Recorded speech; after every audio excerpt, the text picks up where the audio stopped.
রূপা রূপা কে? আমি রূপার বাবা। কি রূপার বাবা? ও তাইলে ওই ছোট লোক ফকিরটা আপনিই না, যে কিনা আমার ভালা ছেলেটার গলায় আপনার ওই মেয়েটারে ঝুলাই দিছে না? বিএন সাহেব, আপনার ছেলে বলল যে আপনাদেরকে জানিয়েছিল। তাছাড়া ওরা দুজনকে ভালোবাসে। ভালোবাসে না ছাই, আমি কি কিছু বুঝি না মনে করছে? সব লোভ লোভ। আমার এত সয় সম্পত্তি বাড়িঘর দেখে লোভে পড়ে আপনি আপনার মেয়ের আমার ওই সহজ সরল ছেলেটার গলায় ঝুলাই দিছে। তো কি হাতে করে ওইটা কি নিয়ে আসছেন ঠোঙায় ভরে? বিএন সাহেব, মিষ্টি আনছিলাম। মিষ্টি? এই ঠোঙায় ভর্তি এক টুকরা মিষ্টি নিয়ে আমার বাড়িতে আসছেন আর বলতেছেন আপনি আমার বিয়ে?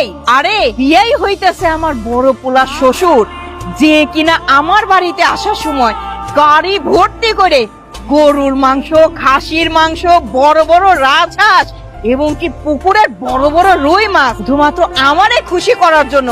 আর মিষ্টির কথা তো বলবোই না, ফল ফলালিতে একদম ঝাঁকা ভরে নিয়ে আসে।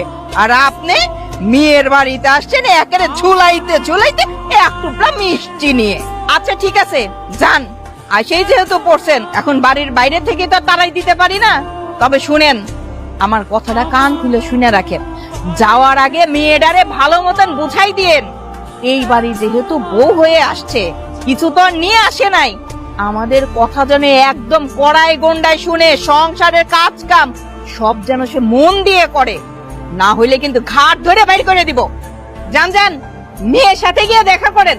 আপনার মেয়ে রাজরানীর মতন ঘরেই আছে, মেয়ের বাড়িতে আসছে এক টুকরা মিষ্টি নিয়ে একেবারে ধুলাইতে ধুলাইতে নিয়ে আসছে। ফকির জানো থাকা।